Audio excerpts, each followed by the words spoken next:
Hey, what's up, everybody? Welcome back to the Club Junkie podcast. Another week, almost into February. Today, actually, I'm recording this Wednesday night, but as you listen to this on Thursday, it is February 1st, and we are another day closer to playing golf here in the great cold north. So hopefully you're all having a good week. Just want to let you know this episode brought to you by Titleist and the brand new Pro V1, Pro V1X golf balls. So for the best in the world, the goal is to improve every day. Same goes for all of us dedicated to this game, and it starts with choosing a golf ball you can trust. The Titleist Pro V1 and Pro V1X have set the standard for performance, and now they just got better again. Both models are engineered with high gradient core technology that delivers lower long game spin for more distance and more consistent flight. And of course, you can expect that trusted drop and stop greenside control, so important to shooting lower scores. Pro V1 is the best combination of distance, spin, and feel in the game, and delivers a penetrating flight. Pro V1X flies higher and spins more in the short game, while still giving you low spin on longer shots to maximize your distance. Outperform your best. Learn more about the new Pro V1 and Pro V1X at Titleist.com. Yep. Excuse me. It is, almost, it's February. I'm excited in a way because it's closer to me playing golf outside on real grass. And, I am back from the PGA show. I know I did a pretty interesting podcast from there. If you watched it on YouTube, I apologize because it was like a disco show.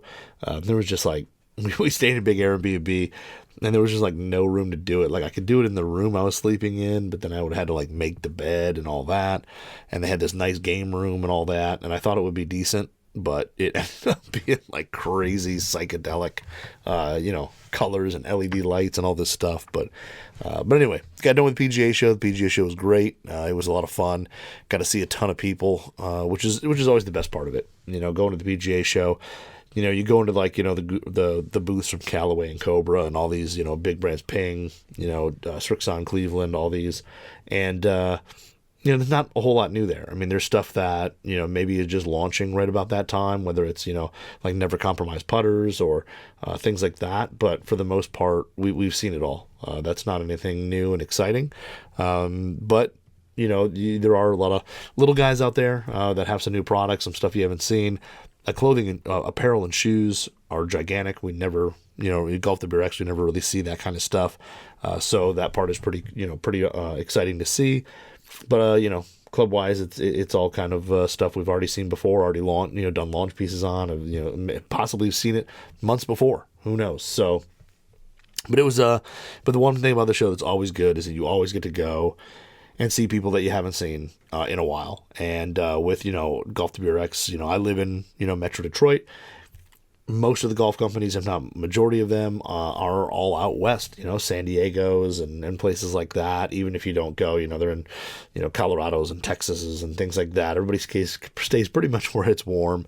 So I don't get to see those people as much as I would like to. And it's nice that I can go to the show, see everybody, say hi, and chat it up. So that part is always fun. So went and did that, and that was a blast. Got to see a bunch of people. A lot of people came up to me who, knew me from Golf the Beer X and the podcast here. So, and it was very nice of people to come by and say hi and, have some kind words and, say they appreciated the show or enjoyed it. And, thank you to everyone who came by. I mean, I know I said thank you to every person who I met, but the people who I did talk to, thank you. I truly do appreciate it. And to everybody, who listens, I do appreciate everybody who takes time out of their day to spend it hanging out with me, talking golf clubs. So we just did Q&A yesterday on Instagram. If you're not following on Instagram, please do at Club Junkie Pod. Love doing Q&As, and if you're not familiar with it, basically I put up a thing in the Club Junkie Pod account. I put up a thing that says, you got any questions? I try to answer as many questions as I can. A lot of you had questions about Blueprint S. I just got those in, so I have them. I'm looking at them. They're right over in a bag over here. So I will be hitting those like ASAP. So I'm excited to hit those. It's a really good looking iron. I mean, setting it down, it's a little longer, toe to heel in terms of blade length, but I really do like it. I also have the 4.7 pitch of the Blueprint T, which are great looking irons. They're beautiful, but there's no way I can game those things. They're too small. So I have those. Super excited to get those out there. Just got the Ping 10K driver, so excited to get that out.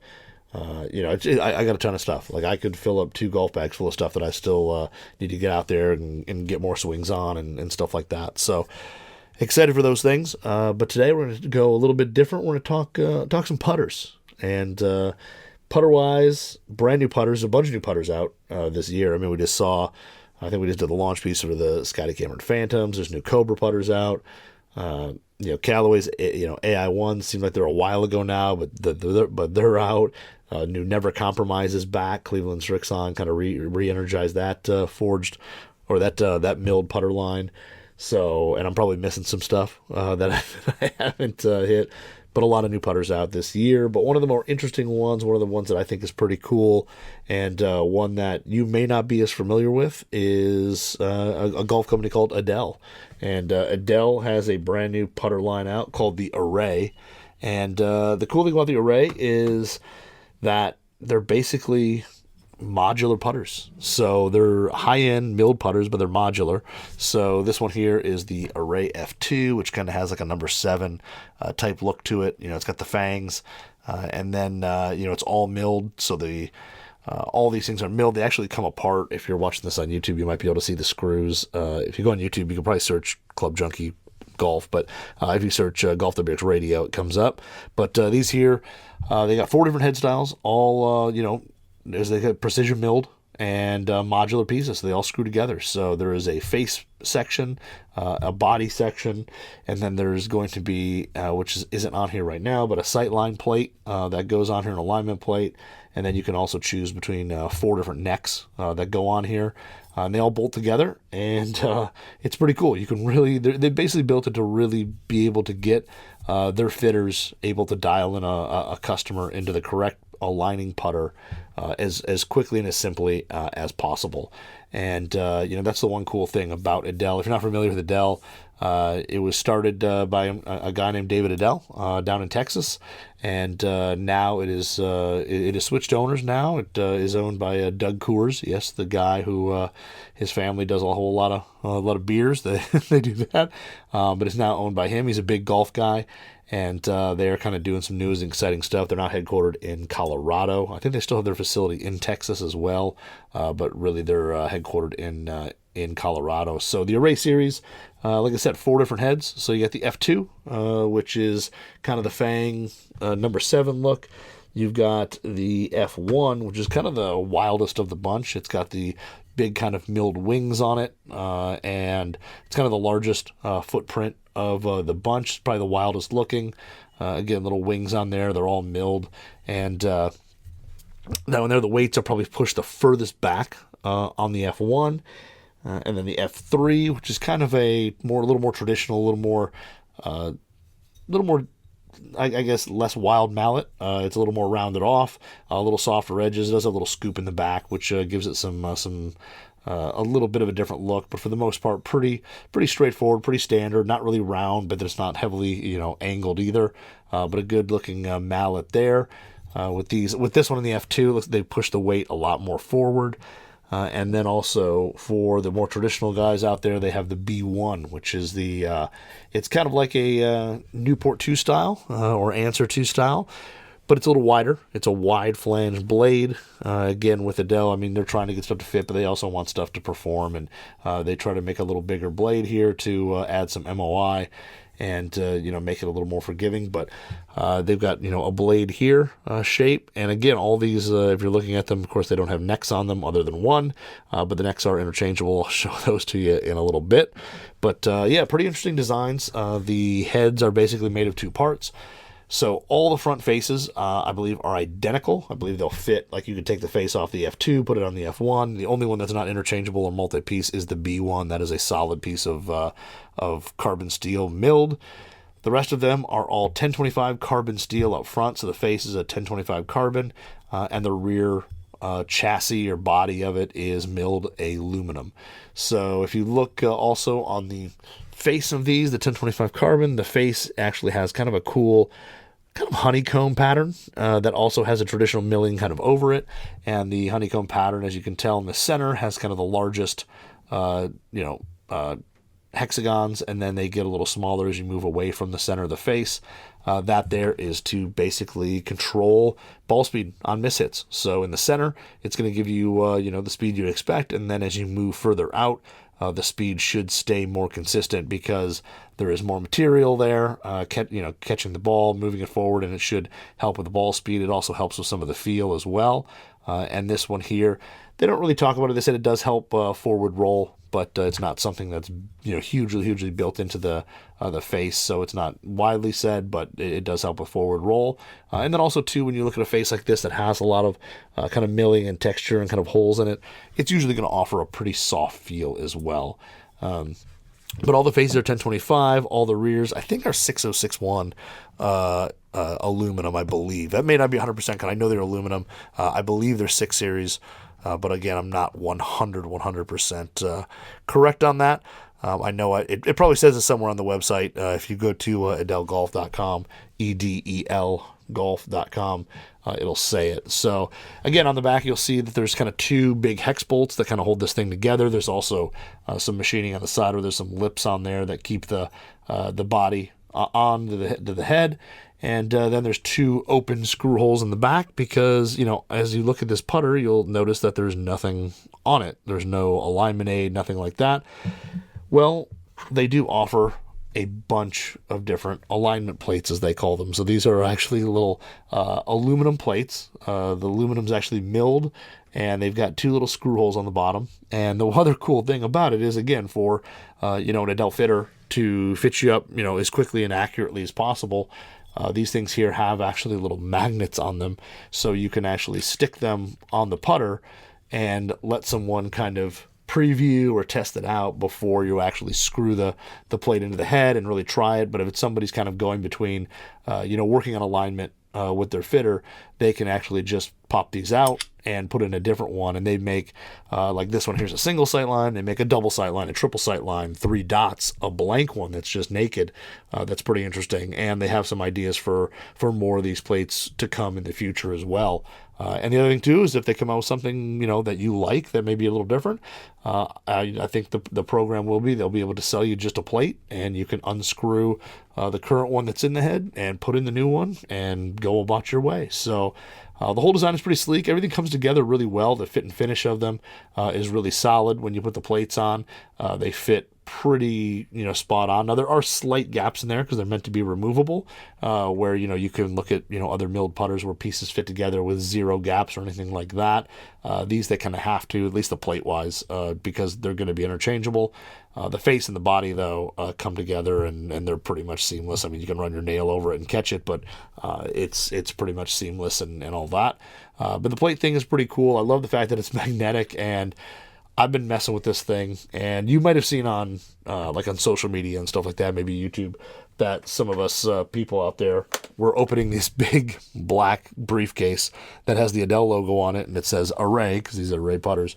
Well, inside this box is basically everything you need to do a fitting. It doesn't hold the heads, but it does hold all the alignment plates, Edel's little fitting system with their laser and all that, where they can work on finding the best alignment for you, where you align which putter and which alignment aid you use the best to align up towards the target.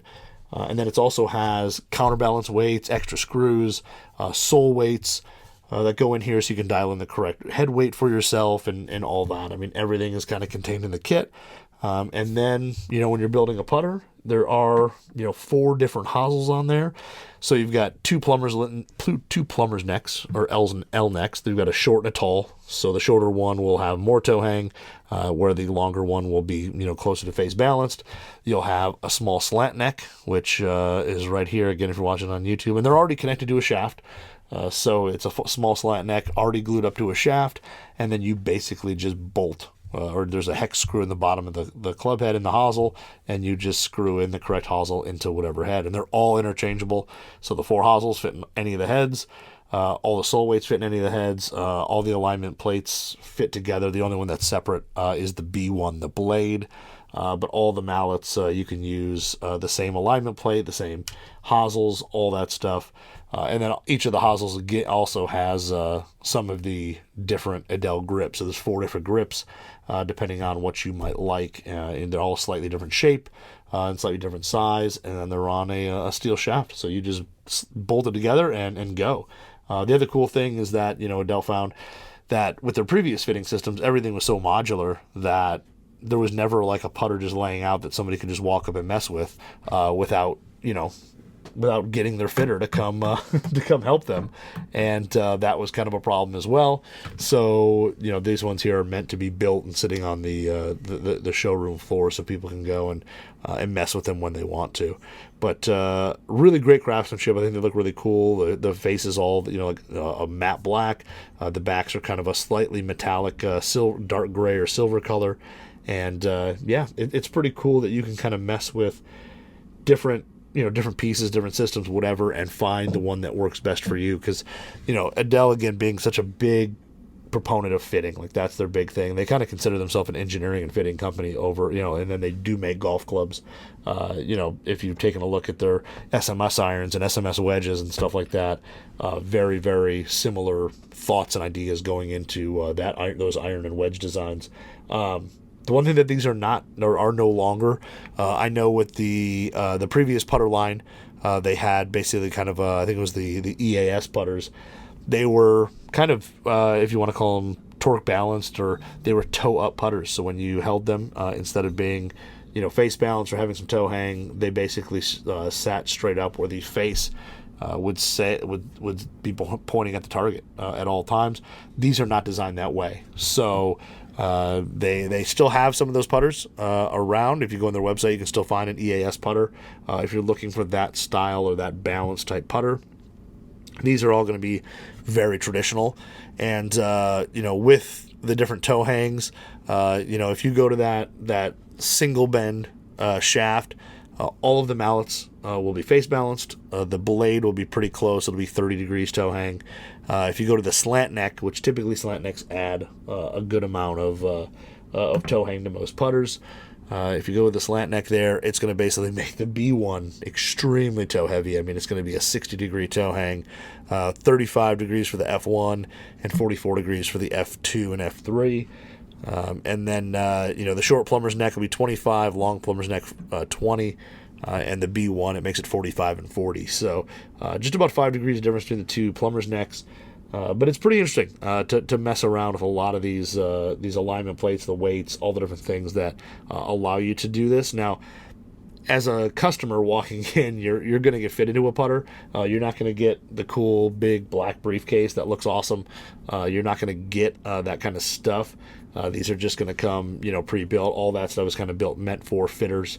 It's not actually meant to make it into your hands to go tinker with all four heads and all that. Now, you probably could, if you're willing to put down the cash, you can probably go ahead and get yourself the kit and get yourself all four putters and all that. But it's really meant for fitting accounts and that. But to say, I mean, if you're someone who, bought or buys, an array putter here, or one of these, and then you decide, hey, I want some different weights, or I want a different alignment plate, or I want whatever, all those things are going to be available to you to get aftermarket. So you could always go back to your Edel fitter and say, hey, you know what, I'd really like some heavier, lighter weights, or hey, whatever the alignment plate that we were doing, it's not really working the way I thought it was. And, can I also get this one? And you can basically get the pieces and put your own putter together, which is pretty cool. And, like I said, they thought of a lot of the things out here when you start thinking about what they did. It's a pretty cool design. And it's interesting because each one of the alignment plates really does kind of give the putter a different look. When you put the single sight line on compared to a triple sight line, or compared to a naked or a dot, it does kind of change up the look and feel, or, not feel necessarily, but the look of each putter. And, it definitely is where, Edel has done a lot of work in figuring out what type of alignment works better for what players, and offering a bunch of different ones so that way all those players are covered. So, depending on your stroke, you can, modify everything from head shape, hosel design, to weights in the sole, to the alignment on the putter, and it can be all done through this fitting system, this array fitting system at your local Edel dealer, which is pretty awesome. Now, yeah, once you get through and you get dialed in, which is pretty cool. I mean, I was messing with, like I said, they have like kind of a little laser. It sits on a block, and you can kind of go through, I mean, fitting yourself is a little more difficult, but you can kind of go through and see which putters you align better, which ones you're more comfortable with. I've been basically taking all these things apart, putting them together, trying different things here and there, trying to kind of find my favorite couple setups. So I have liked a decent amount of them. I do really like the B1 as I've become a little bit more of a blade player. I'm playing more blades from over the past 2 years. But then you get into the mallets, and of course, you look at stuff like the F2 fits my eye. I've been a number 7 player for a long time. But, so this one here was the first one I gravitated towards. But also, too, I've been messing a lot with the F1 because it just, it's got a different feel to the through the stroke compared to the F2. So just different things there that you can kind of go through and mess with and figure out whichever works best for you. And then I've been putting with all of them, all the different heads, and they're actually really solid. They really are. They're all just a little bit different, a little bit more unique, but they're all really good sounding, feeling putters. So I'll start with the B1. The B1, which of course is the blade, and again, I mess with this thing with, kind of the single bend shaft, which gets it pretty close to face balance. Mess with, the plumber's neck, the slant neck, you name it. I've put something in this head and been putting with it. And interesting enough, being the kind of the solid one-piece putter, it actually, to me, kind of sounds and feels the firmest. I feel like it has just a touch more click to it, or a touch louder click to it. It's got just a slightly firmer feel to it than the aluminum and steel combination putters. So, which is interesting. And I'm not saying that in a bad way, because I don't mind a little bit of click, a little bit of sound. It gives you kind of that feedback that sometimes we all need to know. Was it a good strike? Was it heel? Was it toe? Or was it? And also to know why a putt either might have came up short or missed left or right or whatever. Now this one here, the B1's got just a single sight line on the flange. The other option on this one, there can be just a sight dot on the top line with a naked flange. So there is 2 options of this one, and you just order it that way. There is unfortunately no alignment plate with this, but I like the look a lot. I like these kind of wider mallets, these chunkier mallets. I think it proportionally looks pretty good. It's a little longer, from heel to toe than maybe some other putters, but I think with that wider flange, it actually fits really well and proportionately looks really good. When you put in, whatever hosel, kind of gives you those different looks. I think with the short plumber's neck, it looks great, as well as with the long plumber's neck. It does look really, really good with that. And then the slant neck, while it looks good, it does have a ton of toe hang. I mean, it feels like you're playing an old 8802 or something like that, one of those heel shafted blades. It just that toe hang hangs way, way down. So pretty interesting there, and it's pretty cool that they feel very different. I mean, you put that slant neck in there, you feel that toe hang, and you really feel the toe of this thing want to kind of swing shut as you get closer to impact. Whereas you put the long plumber's neck or the single bend in there, and it's kind of got that stable, straight back, straight through kind of feel. So it's kind of cool to see the same head change in so many ways, and be able to work with different putting strokes depending on just what hosel you put on there. So I really like the B1. I think it works really well. I think this one here, I might mess with this a little bit more with that long plumber's neck in there. Has just enough toe hang, and I love the the look of the dress. Just pretty classic, flat black, single sight line, weights on the bottom. It's got the 15 degrees in there, or 15 gram weights in there now. I think if I take it out on the course, or when I get to take it out on the course, I'll probably go with the 20 gram weight just to go a little heavier, since I'm going to go 33 inches. I'm going to make them a little shorter. These things all came in 35 inch. But I've been just choking down, putting with them down here in my basement on my putting mat and stuff like that. But I've been using these a lot. I've been going through, and I tell you what, I spent a lot of time swapping screws out with different parts and all that, because it's so easy to do. I mean, there's an Edel wrench in there. You take it, unscrew it. It's very similar to it's the same kind of Torx wrench as you would get with a driver or fairway wood from another company. The only difference is the shaft on it actually is quite a bit longer, so you can actually get in and put those alignment plates in, because a standard wrench isn't quite long enough to get those screws all the way down there. It's a little short. So the Edel one, while it looks the same and all that, it's just slightly different to make it work. But the B1 really puts a good roll in the ball. Like I said, it's just a touch louder than the other ones, a touch firmer, which I didn't expect. I thought they were all going to be pretty close, and it's close. It's not like wildly different. But if you're hitting them next to each other and putting, swapping the different shafts, different necks, things like that, you may notice it there. But a good feeling blade. If you like something with just a touch more click and just a touch a louder feedback system, I think it's really good. Rolling the ball is really solid. That honeycomb face that they have does a good job, putting forward, rolling the ball, not too much hop or skid, anything like that. And, while I've been indoors using it, I haven't been out to the course, unfortunately, with them yet, so I haven't been able to hit, the 20, 30, 40-foot putts. I do have to say that speed control is good. Distance control is solid. Right out of the gate, I don't think anybody's going to be tricked or fooled by any of these heads. I don't think they're crazy fast or crazy slow. I think you'll pretty much walk right into good distance and speed control without any problem. But the B1 is a really solid blade. Like I said, it is definitely bigger if you're somebody who prefers a really slim, small putter. I don't know if any of these will necessarily fit that bill, but for somebody who likes, a little more squared off, a little more bulky blade style, like Newport 2, I think the B1 is super solid. It's really good. It's got a good feel. I mean, depending on the neck, if I put the short plumber's neck in there, it kind of does give a little feel similar to my Bettinardi BB8W. Which is a little smaller than this, a little bit narrower, but it's pretty similar in terms of feel, and through that stroke, feeling that toe kind of, swing itself open and swing itself shut, throughout the stroke and at impact. So B1 is really solid, very traditional, but I think they nailed it. I think they needed a traditional model in there, so to have it in the lineup, I think is really good. And then you move into kind of the opposite end of the spectrum with the F1. So the F1 has kind of got this little bit wilder look, with the big wings on it. It's definitely, a high MOI mallet. When you look on the sole, they're pushing all the weight all the way back, so it's pushed back as far as possible. And it's interesting because, the three mallets do kind of feel different when you look at them. The F2 and F3 both have the weights pushed more forward towards the face, F1 pushed further back. And as you do that, it does change the CG of the putter, and it does give it a different feel. The F1 is definitely the most stable feeling of all of these, especially if you put a little heavier weight in it. It just feels like the face is just not going to open and close. It's not going to move. It's going to stay exactly where it is throughout the entirety of the stroke.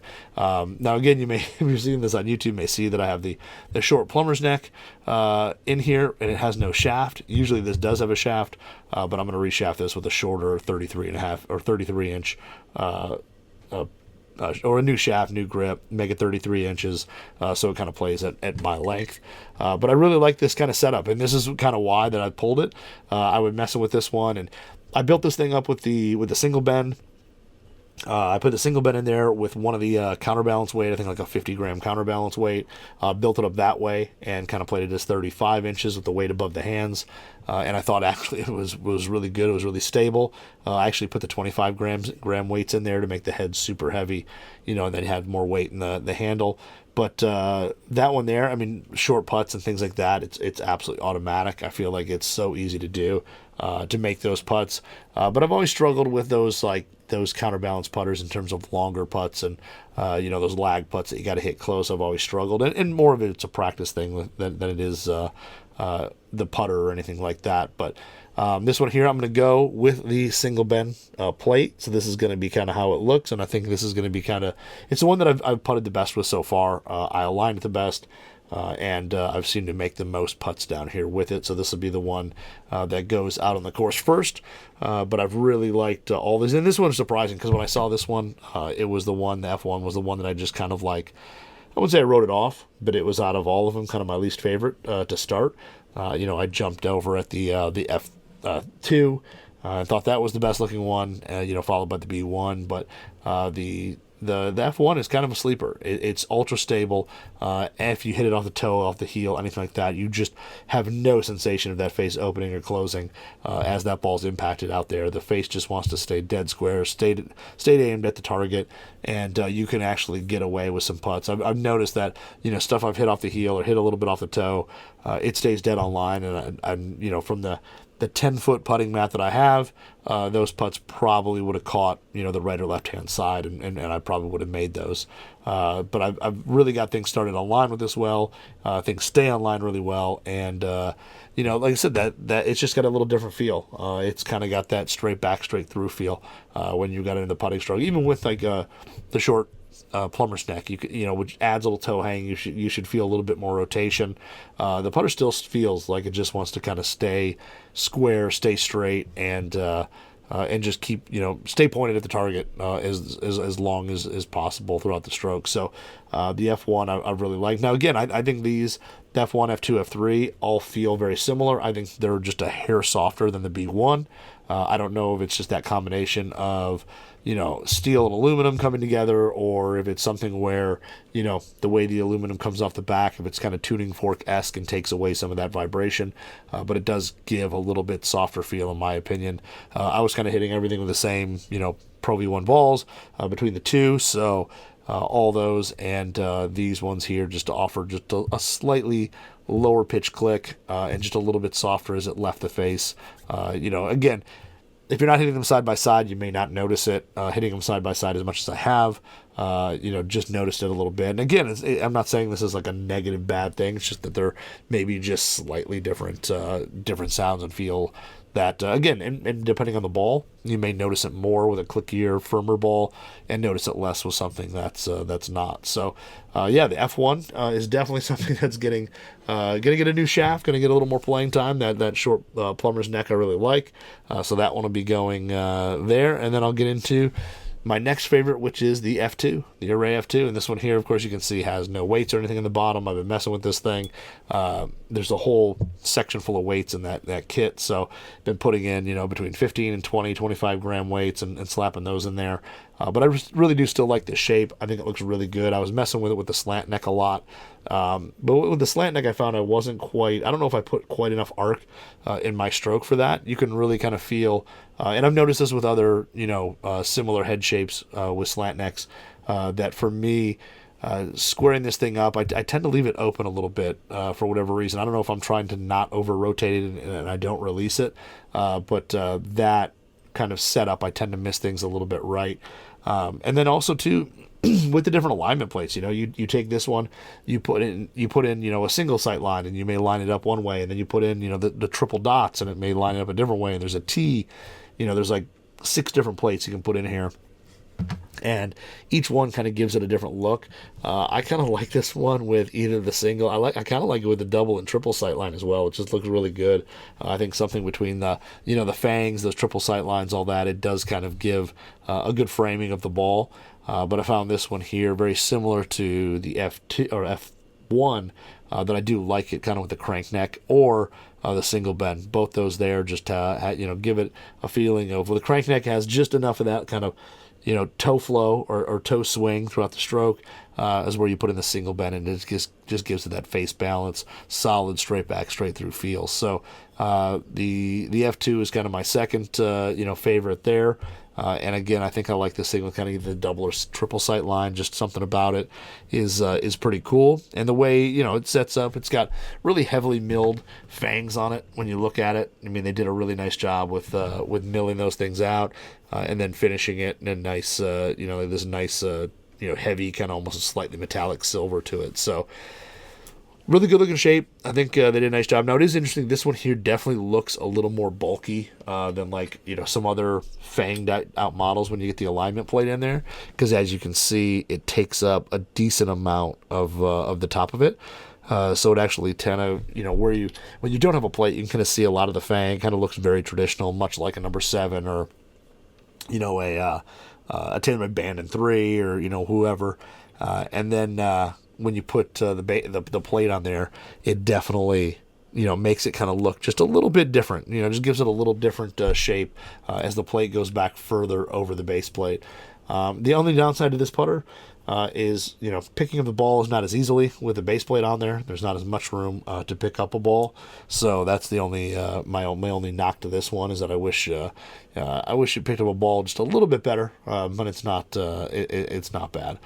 It's just a little tricky to do. So so that's the F2. which again is kind of my second favorite. And then, as I move into the F3, which, I mean, as much as you say it's your least favorite, I mean, it's not like it's a bad design or anything like that. When you put a base plate on that, it does look like a pretty cool little mallet. Kind of has that spaceship vibe to it. This one here's got, a little heavier side wings on it. They're very, very well beveled. They kind of match the face the most in terms of the way they bevel it. And then on the sole, it's interesting where they got the weights pushed forward like the F2 does, but in the back they've milled out little pockets up there. So much like kind of TaylorMade did with the Spider X2 or Proto, the one with the milled face, this one here, Edel milled out those back pockets. And I do have to say that this one here kind of has a little more blade feel to it. Even though it's a mallet, it does have a little more blade feel to it, because I believe that CG is probably pushed a little bit forward with all that mass being removed.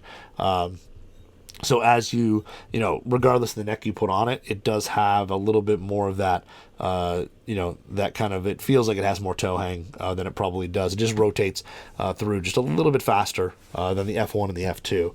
And, not crazy noticeable if you're probably not hitting them again side by side. But when you're hitting them side by side and swapping the necks out and trying everything else, you kind of get a little more feel for that. But the rotation is just a little bit faster on this F3 than the F2 and the F1 when you're hitting it. So, but I do like the shape of it. It's pretty interesting. It's a nice it's a nice good shape, a little more rounded off than the F2. I will just say the only thing that's interesting about this one is that you see, like if you're using like the plumber's neck or the slant neck, you see a little bit more of the heel section of the putter because it is a little bit bigger, a little bit more rounded blade. You see a little bit more of that heel side of the putter, and that's a little interesting to me. I don't know if I necessarily love that. But it is a good looking shape, pretty traditional, and like I said, when you put the alignment plate in there, it just gives this thing kind of a cool, mean look to it. It's just a solid looking putter that when you look down at it, I don't think too many people who are blade players are going to be either distracted or anything like that by a putter that looks like this. So the other thing that's a little interesting, say the F1 and F3, and even the F2 to a little certain degree, is debris in the backside. I mean, there is kind of a big opening there, so you could get some of that little bit of debris back there that you might have to kind of brush out or something like that. I don't think it's a huge deal. You could always probably give it a little shot of water and knock that thing, knock anything that might be in there in terms of grass or dirt or anything like that. But overall, just a really kind of cool shapes. They're unique, they're fresh, but they're also not so far removed from anything you've ever seen that you're going to struggle to putt with them. So overall, I think Edel did a nice job. I really like all the designs there. I can't wait to see if maybe they come out with some more added ones. And then also, I've already expressed some of the different necks and things like that that I wanted to see. And they just rolled their eyes and they're like, you're not a golf club designer. And I'm like, I get that. So, but I've thrown some input in there about some of the different things I'd like to see in the future. So we'll see if any of them make them to light. I doubt it will. But that is the Edel Array putter system. If you want to learn more, go to Edel Golf, Edel Golf.com. You can take a look at everything they've done there and kind of they have a cool little video about alignment and stuff like that. And then also they have a link to figure out who the closest fitter to you is, around. So when I go into mine, it pulls it up and there's 4 Edel fitters right in Metro Detroit. So you can go to any of those and get fit for the one of these putters. And they're pretty cool. They're $3.99. They're not cheap, but they're also not as expensive as I thought for being kind of a cool modular system like that and being able to kind of build whatever you want. $3.99 a piece, which is pretty, which isn't too far off for a really nice milled putter. So definitely worth checking out, especially if you're into the fitting side of it. You're really looking to improve putting. You want to work on your alignment, stuff like that. Definitely worth checking these out and seeing them out getting fit and trying them because they're pretty impressive, pretty cool. And having the ability to tinker later on and buy some different weights or buy a different alignment plate is pretty awesome. So check out Edel Golf. Check out the Array putters, and that's all I've got this week.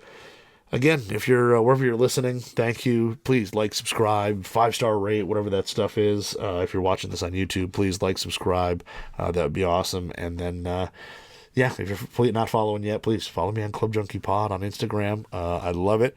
And yeah, that's all I've got. So that's all I've got. Thanks again. Remember, this episode brought to you by Titleist and the Pro V1, Pro V1X golf ball. If you're looking for a little flatter, more penetrating flight, low spin in the long game, still has greenside control, look at the Pro V1. If you're like me, need a little bit of height, Pro V1X, a little bit more spin, a little bit more height, slightly firmer feel, still has a ton of greenside control as well, Pro V1X. So check out the Titleist Pro V1 and Pro V1X at Titleist.com. That's it. Let's have a good one, and we'll talk next week.